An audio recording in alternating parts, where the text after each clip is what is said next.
L'évolution des sciences contredit-elle leurs prétentions à la vérité? Thèse. Si les sciences pouvaient atteindre la vérité, elles cesseraient d'évoluer une fois la vérité connue. Antithèse. La vérité n'est pas une chose que l'on atteint une fois pour toutes, mais un mode d'approche d'une nature infinie. Thèse. L'évolution des sciences contredit leurs prétentions à la vérité. En effet, le propre des sciences est de progresser sans cesse, de faire reculer l'horizon de la connaissance.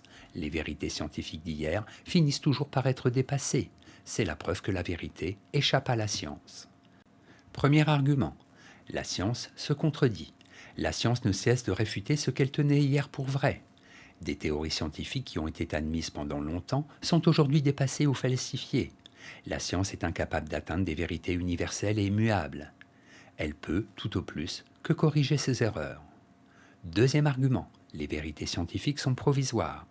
Le philosophe des sciences Karl Popper estime que les théories scientifiques ne sont pas des vérités, mais des approximations de la vérité, de simples hypothèses vraisemblables que l'on élabore provisoirement pour expliquer la réalité, mais qui sont destinées à être remplacées un jour par une hypothèse meilleure.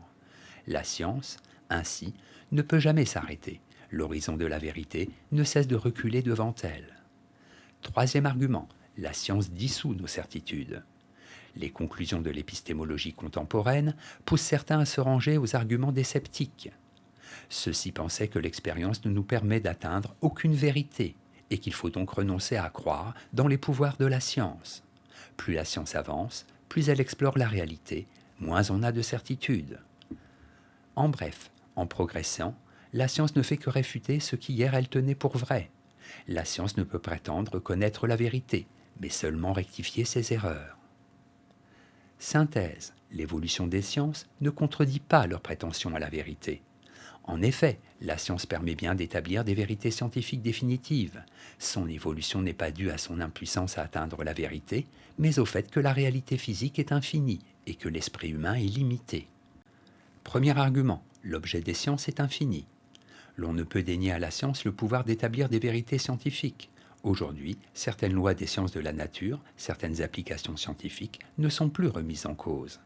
Les sciences évoluent, non parce qu'elles sont incapables d'arriver à des connaissances certaines, mais parce que la réalité à explorer est infinie.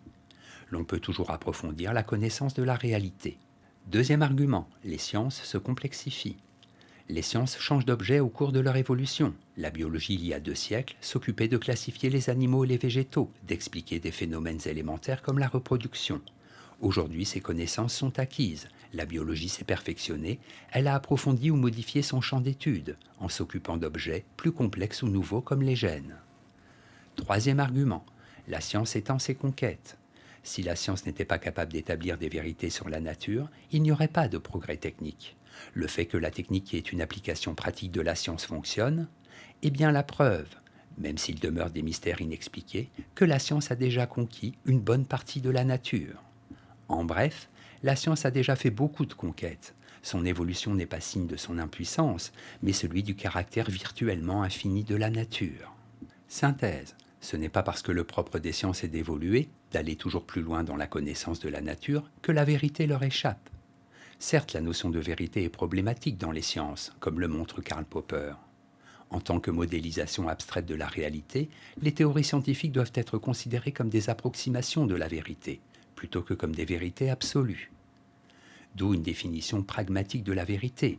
La vérité dans les sciences, c'est ce qui est utile ou opératoire, bref, qui fonctionne. L'épistémologie contemporaine ne croit plus à la notion de vérité absolue, qui est une notion métaphysique plus que scientifique. Cela dit, il n'en reste pas moins que les sciences donnent des explications satisfaisantes de la nature, explications qui peuvent être vérifiées par l'expérience. Si la raison humaine est capable d'établir des vérités valables pour tous, même provisoirement, c'est bien par l'intermédiaire des sciences. Notes et commentaires.